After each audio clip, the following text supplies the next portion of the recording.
Welcome back, Internet, to our read-through of Mecha Ace. Once again, it's a little bit late, but I'm sorry about that. Episode 7, A Colossal Clash, The Battle for Fleet Base Crown. Sounds like this might be the last part here. Caliburn Battle Group, near Fleet Base Crown, Vedria System. The Imperial Grand Fleet is no less impressive the second time you lay eyes on it. You know that in your head the enemy is not invulnerable. Your last clash with the enemy force has proven that. You know that this time, their battle line is less numerous than the first time you faced the enemy. That does serve as something of a comfort. A slight one, anyway. However, this time is different from your last engagement with the Imperial Grand Fleet. This time, you and your allies go into battle with the hope of something other than a desperate defense in mind. This time, you have a chance at victory. This time, you have a fleet of your own. The Codec force arrayed in front of Crown Station is nowhere near as well ordered or uniform as the Imperial Battle Group squadrons facing it, but the converted freighters, converted starliners, and handful of purpose-built warships mount heavy particle cannons and missile tubes just as deadly as the ones carried by their Imperial counterparts. Better yet, for this fight, your allies almost match the Imperial ships in numbers. The Codec Defense Committee has put every battle group, every patrol squadron, and every armed vessel into this battle. With a crucial strategic objective like Crown Station and the approaches to the Rebellion's core systems at stake, High Command has thrown together every battle-ready asset they could. This is the best shot at victory you're going to get. How do you feel about the upcoming battle?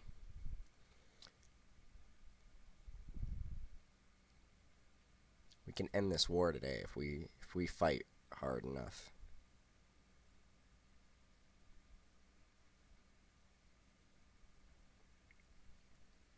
Both sides have thrown as many of their eggs as possible into a single basket today. If your side is able to win a decisive victory here, the Imperials might even back down and sue for peace. If you win. You keep one eye on your tactical displays. The carriers of the advancing Imperial fleet begin to disgorge their payloads of combat armatures. Within moments, they form into lances in front of their base ships. The Impies have learned their lesson from last time. Today, the Imperial Mecha do not rush ahead. Today, they maintain their screening formation in front of the wall of battle as the heavy ships of the Imperial fleet begin closing on the amassed vessels of your allies. This time, the Imperial ships and combat armatures will be able to protect each other with mutual fire. To hit the warships, you and your allies would have to fight through the enemy machines while braving the point defense fire of the enemy fleet's guns. You can imagine that the bloody nose your lance had inflicted on the enemy's fleet the last time might have something to do with that. The Imperial Mecha begin arranging themselves in a curious formation. Some of the enemy machines stay close to the ship of their fleet's wall of battle, while others take positions further out. You wonder why the commander of the Imperial fleet would disperse his mecha, especially when such a formation would be relatively ineffective in an attack. After puzzling it out for a few moments, you dismiss the thought. Oh, don't dismiss it. Before the enemy can engage you and your allies, you order a quick pre-combat check on your unit-wide comms. Mithril 2 here, Asadi reports, waiting for your call, boss. Mithril 4, ready for action. What? Oh, yeah, Mithril 5, ready. Mithril 3, we're doing great over here. Mithril 6, I await your command. With every member of your lance reporting combat readiness, you turn to your own status displays, taking an especially careful look at the newly installed module on the Lionheart's control deck. So far, it seems like the particle storm cannon is working just as advertised. All the lights read green, though you have no idea if that'll stay that way once you actually fire the damn thing. By now, the advancing Imperial machines have assumed their formation, their warships right behind them. The forward lances of the Imperial forces begin advancing at a faster pace, easily flying ahead of the vast majority of their forces. Perhaps a dozen of them are headed for your lance's position. Valiers, a band of fools, easily outpacing any machines that might support them, are ready to get themselves killed. How will you meet these first enemies?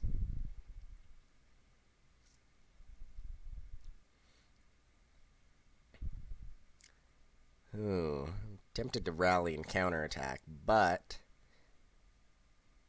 let's just let's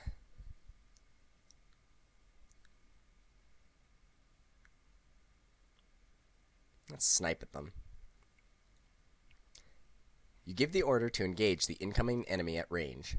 Mithril Lance quickly moves into position around you, readying their particle rifles and autocannons as the first of the swift enemy machines comes into range. Hoping that the experimental particle rifle works as well as Dr. Chatham assured you it would, you pick a target, level your weapon, and pull the trigger. The particle storm rifle lives up to its name. A hail of blue fire lashes out from the massive weapon, tearing into the enemy formation in a deadly stream of exotic particles. The fragile Imperial machines stand no chance. Your first long burst rips through 3 of the lightly armored Valiers before they even figure out what's going on, leaving nothing but scraps of debris and clouds of superheated metal behind. The remaining Imperials press forward.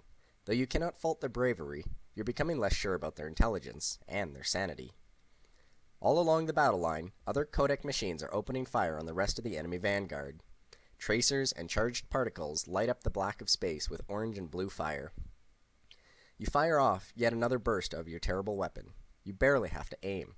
The sheer volume of fire means that another 2 enemy machines explode into fragments under the formidable force of your hits. The Imperial machines stop their suicidal advance as self-preservation overrides courage. The remaining enemy mecha beat a hasty retreat before they even come close. All along the front line, the enemy units disengage and return to the main bulk of their force. You have dealt the Imperials a stinging first blow. As the decimated forces of the Imperials' first wave fall back, the main body of the enemy fleet slowly moves up to meet them. Behind you, the warships of the Codex battle line advance slowly as well. You've been in enough fleet battles to know what will happen. The 2 walls of a massive warships will meet head-on, exchanging volleys of missiles and high-powered particle weapons. In the meantime, you and your fellow Codex pilots will jockey and maneuver for advantage, a game of thrust and parry played with hundreds of massive war machines. Each side will attempt to break through the other's defensive screen, and likewise, each side will try to protect their own fleet from their counterparts. Sometimes, the battles end inconclusively, when both sides consider the risks of remaining on the field too high and withdraw. Today, both sides are set on fighting this battle to a decisive conclusion. One fleet will leave this battle victorious, the other will limp away defeated, or be utterly destroyed. With several minutes remaining until the opposing fleets reach effective range, you have time to consider your options and ready your lance accordingly. The obvious option would be to prepare your unit for a charge into the midst of the enemy force. Although the enemy force arrayed against you are formidable, the other allied units would surely be carrying out the same course of action. And if you do break through into the Imperial fleet, you and your elite pilots could do a great deal of damage, perhaps even enough to win the battle. Ooh, tempting. Of course, some of the commanders on the other side might have the same idea. Imperial lances would likewise be trying to break through and wreck your fleet as well. Preparing to meet such an attack would always be a safe option. By retreating closer to your own ships, you'd be better prepared to stop any Imperial breakthrough before it could do any real damage. Alternatively, you could choose to hold your current position in the middle of the assembled Codex armatures. You'd be able to launch an attack or fall back to defend ships without too much difficulty, and you'd also be in a flexible enough position to react to any surprises the Imperial fleet might decide to spring on you and your allies. Considering the situation, you decide to... None of this indecisiveness stuff. We're going forward. We'll leave the defense thing to our allies. I trust them. You order your lance to prepare to move forward and prepare for an attack. Your unit complies almost immediately, organizing into a tight formation behind you, with your own machine the white armored tip of the giant arrowhead, a breakthrough formation perfect for punching through enemy defensive lines or concentrating your fire on a single point of the enemy's force. As your machine assumes attack formation, you lead the unit forward, passing the main body of the Codex armature screen until the machines stand at the forefront, with nothing but the enemy in front of you. Far behind you, the warships of the Codex fleet continue their ponderous advance. If the enemy should manage to break through the defensive screen at some point of the formation, you would take a great deal of time to fall back and render aid to any ship of your fleet under attack. While your position leaves you unable to respond effectively to an enemy breakthrough, you are perfectly situated to press home an offensive maneuver of your own. From here, You will have an unobstructed view of the enemy, and you will be able to pick and launch your attack with the greatest ease. Now all that remains is for the right moment to present itself. $100 on Blue Mask showing up.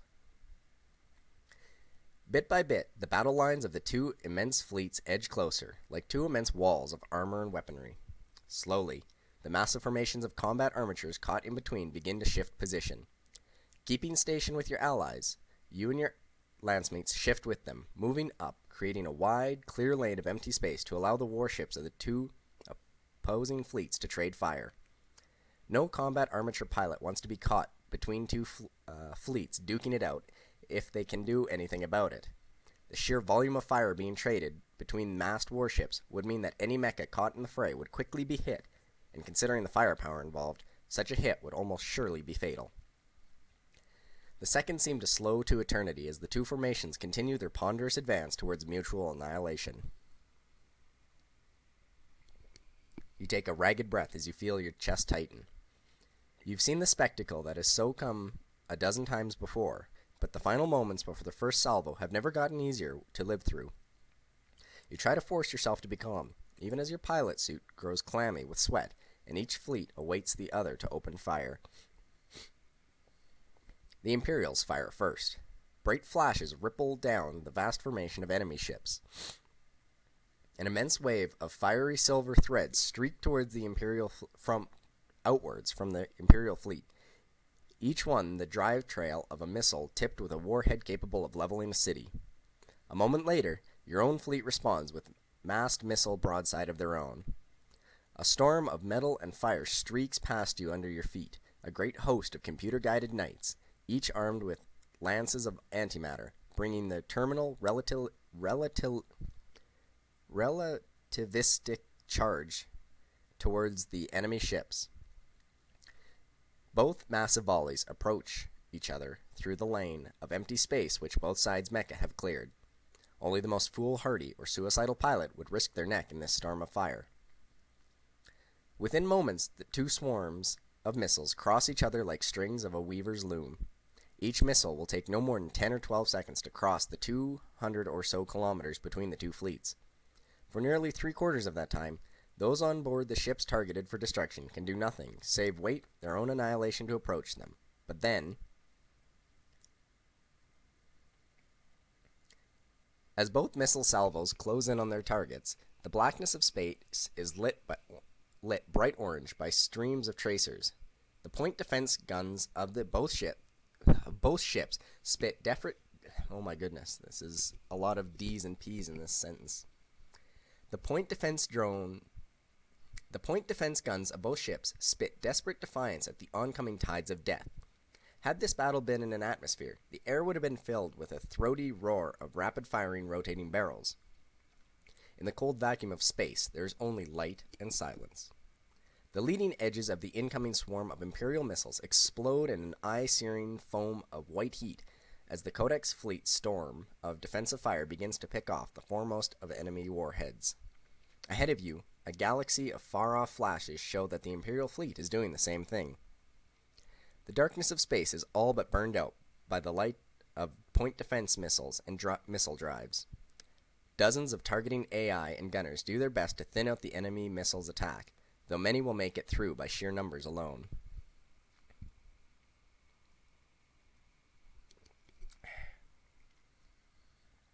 Then, the enemy missiles pass by you in an instant. The powerful drives on board each of the enemy missiles have accelerated each weapon beyond what is even possible for the fastest of combat armatures. At such a speed, the missiles are difficult to intercept, save through sheer volume of fire, and are impossible to dodge, especially for a target so large and ponderous as a warship. The point defense guns have done their job well. Out of the hundreds of thousands of missiles volleyed at the Codex fleet, tens of thousands have fallen to concentrated defensive fire. Even more have been driven off course or prematurely detonated by the use of the fleet's invisible defenses, electronic countermeasures designed to confuse and misguide missile targeting computers. However, these defenses, though formidable, are not impenetrable. Hundreds of enemy warheads make it through and slam into their targets at impossible velocities. The blackness of space burns white hot as the light of antimatter annihilation washes from the impacts of those enemy missiles lucky enough to have reached their targets.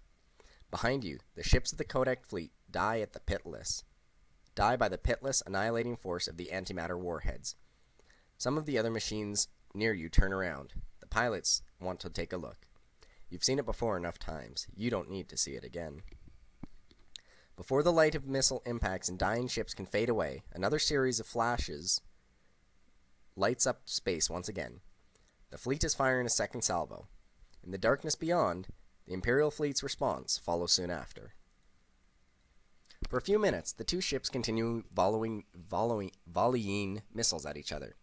This exchange of heavy ordnance is the heart of any major space engagement, but is rarely decisive, even when evenly matched numbers of ships are pitted against each other. This is a match of attrition, and ultimately, a distracting spectacle to keep the other side's wall of battle in place and occupied while the combat armatures, pilots, the decisive arm, exploit any weakness in the enemy formations opened up by the missile exchange, or errors in the opposing commander's judgment, and win the battle. The problem is, the enemy combat armatures aren't moving, and their formation, though cracking under the stress of a constant missile assault, shows no obvious weak points. With an attack on the enemy fleet unlikely to succeed, the enemy still keeping their own mecha ready. Your only real course of action is to hold position in case the enemy should attack, until some opportunity to press your own attack can be found. Until you and your fellow mecha pilots are called into action, you can do nothing but watch the slow mutual destruction of the two opposing fleets from a safe distance. As the fleet battle drags on, time seems to slow. You keep watching the battle, keeping an eye out for any possible enemy weakness that might finally justify an end to this interminable wait. A new comm window pops up on your display. It's a Sadie. Your wingman's own patience appears to be at an end. Boss, are we just going to sit here until the fleet and impies beat each other into scrap?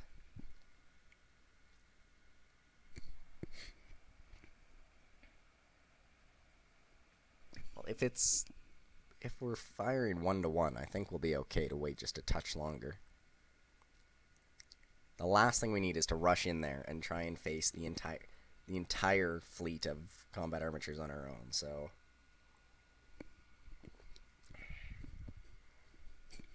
You shake your head.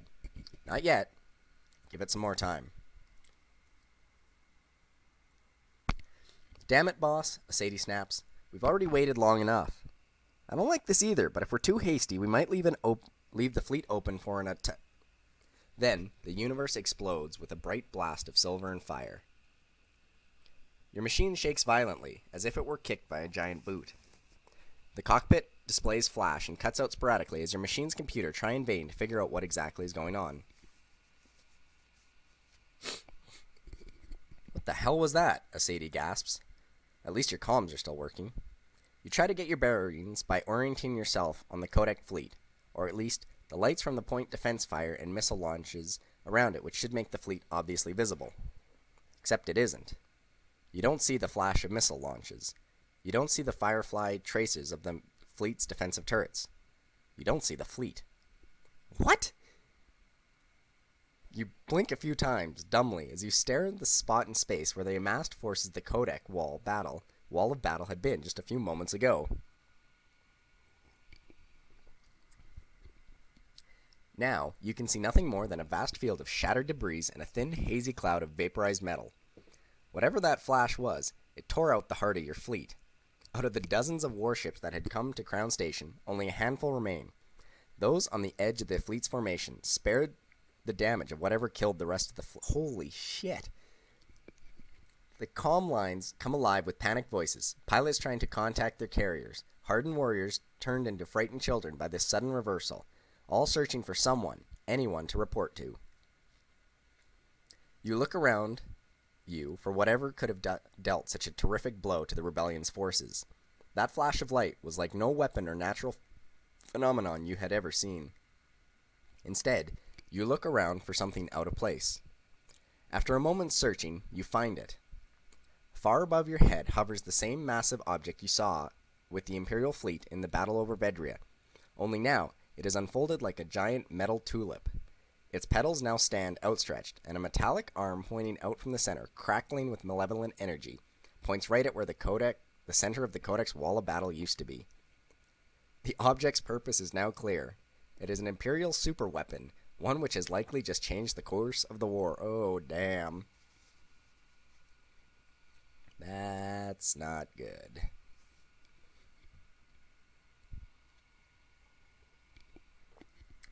You freeze. Oh, damn it.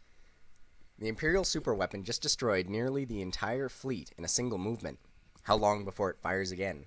How will you be able to escape it when it unleashes its wrath upon the remnants of the Codex fleet a second time? No, your mind screams. You can't. There's no way out. You're doomed. Your hands shake. Your arms and legs no longer seem to move on your command. They are frozen in a position in your cockpit as your mind rattles around your brain, as if it were a pilot in a combat armature made of meat and bones, seeking desperately to escape a dying machine. Boss, you okay? You try to nod, to respond that you're fine, that you've got this under control. You can't. Your mouth won't move. Hey, boss! Your eyes catch movement to your side, and you turn just in time to see the fist of Asades Geno tap the side of your cockpit. The blow isn't enough to do any damage, but is sufficient to rattle your cockpit, to bring you back to the present, and to focus your mind, if even only for a few moments. Hey, wake the fuck up! Asades Granger cranks its arm back to hit your machine again. You will your arms to move, and this time they do. You neatly deflect Asades' next blow with a swipe of the Lionheart's arm. That's enough. I've got this under control. Asades doesn't seem convinced. You sure about that, boss? I'm sure.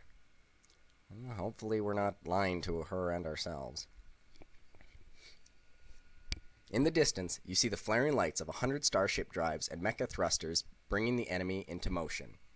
Now that their trump card has been played, the Imperial fleet, seeming so ponderous a moment ago, springs into action. Oh, shit. I wonder if we could have foresaw this. With the enemy now in disarray thanks to a powerful first strike of their terrifying new weapon, the Imperial fleet throws the full weight of its formidable firepower at the scattered and confused remnants of the Codex fleet.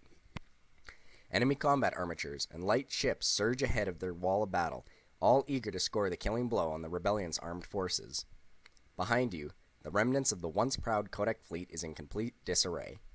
Out of the dozen of ships that opened the battle, only 6 or 7 remain. You breathe a sigh of relief when you see the sleek silver shape of the Caliburn among them, her hull scorched and burning, but her continued existence an active defiance against the Imperials and their superweapon.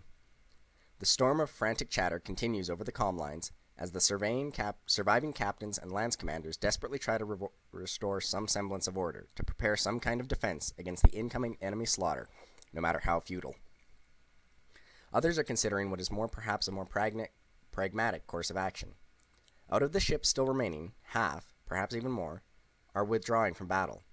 Dozens of the surviving Allied mechas are fleeing with them, running for the wormhole, and for the safety of the defense perimeter in New Libsyn. You bear your fleeing allies no ill will. They are saving their skins, a perfectly natural response. Perhaps you should consider following him. No, we stand, we fight, and if this is where we die, we're going to make a damn stand. Retreat is out of the question. You will not be a coward today. When the enemy comes, you will meet them face to face. If we have to do it alone, we will do it. The amassed force of the Imperial Grand Fleet continues toward you in its mad charge, but in its haste, it has revealed a glaring weakness in its defense. With the ships and combat armatures of the enemy fleet pushing ahead to finish off the ships of your allies, the slower capital ships of the Imperial Wall of Battle are lagging behind. Soon, they will have no cover from the lighter escorts or from the swarm of Imperial combat armatures pulling ahead of them. The Imperial fleet's precious capital ships, including its flagship, are now open to attack. Yes! There is no way you and your lance could take down the entire Imperial Wall of Battle, but maybe, if you get close enough to the enemy's flagship, you could force the entire enemy force to retreat by threatening the life of its commanders. The problem with attacking the enemy heavy ships is that it allows the Imperial combat armatures and lighter warships to attack what's left of the fleet without your assistance. With a majority of Codex mecha force now fleeing from the battle, every combat armature will be needed to help protect the few surviving Codex ships from the coming assault. Lastly, there is the Imperial superweapon. High above the battle, it is preparing to fire again. Only, instead of aiming for the remnants of the fleet, it is shifting. The flares of maneuvering thrusters flare from its hull like pinpricks of light, aiming the massive device towards a new target, Crown Station, and the million civilians on board. If you are to save them, the Imperial superweapon must be disabled, and quickly. There are 3 actions before you. Choosing to do one will not allow you the time for another.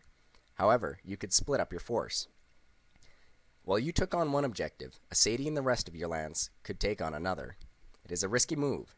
You won't have the covering fire of your lance mates, and your lance mates won't have you to lead them. You will lose members of your unit, that is almost guaranteed, but the 5 elite pilots under your command could make an enormous difference on their own, if you let them. How will you act?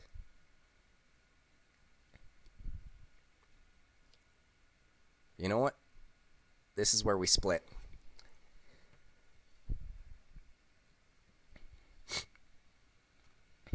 Alright, Mithril Lance. We've got too many incoming threats and not enough time to tackle them all, you announce as calmly as you can.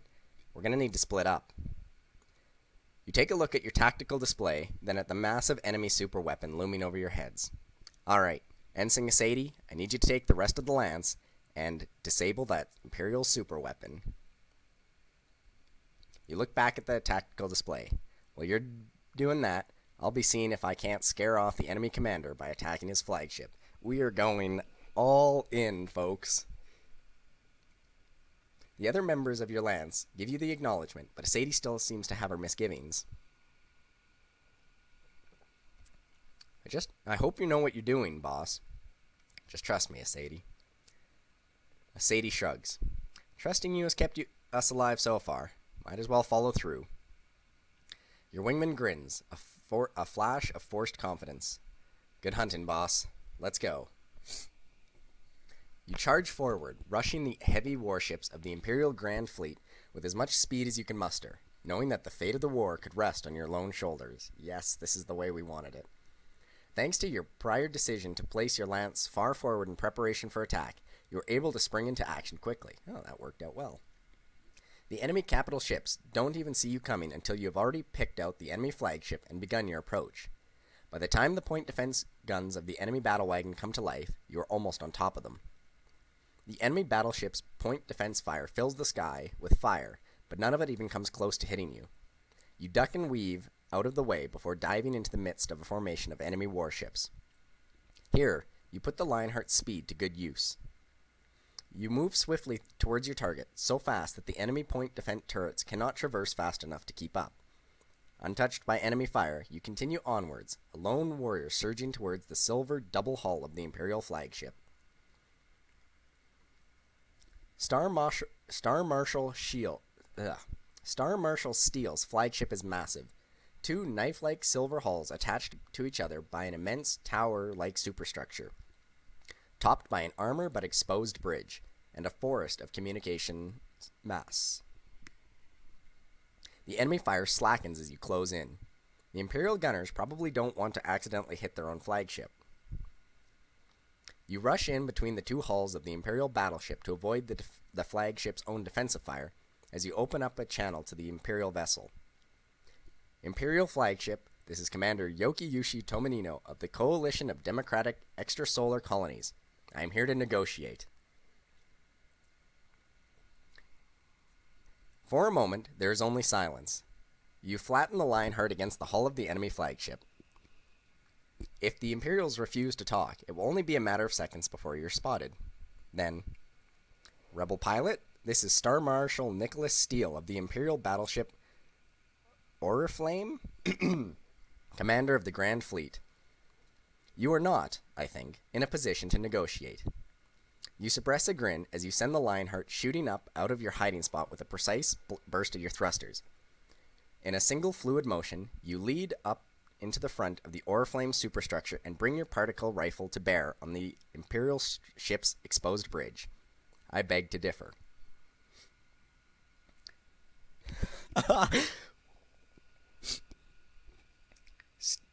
Steele's lips tighten. What do you want? For some odd reason, the Imperial commander seems a lot more willing to bargain now that there's a gigantic particle rifle pointed at his face.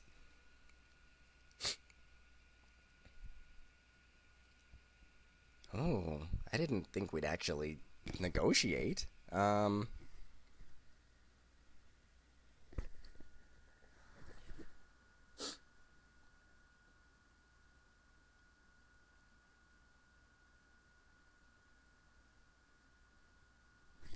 This is interesting. Forces withdraw. We retreat. We don't want to retreat. We want to end this. Why are you negotiating? Just shoot. Freaking. Ah.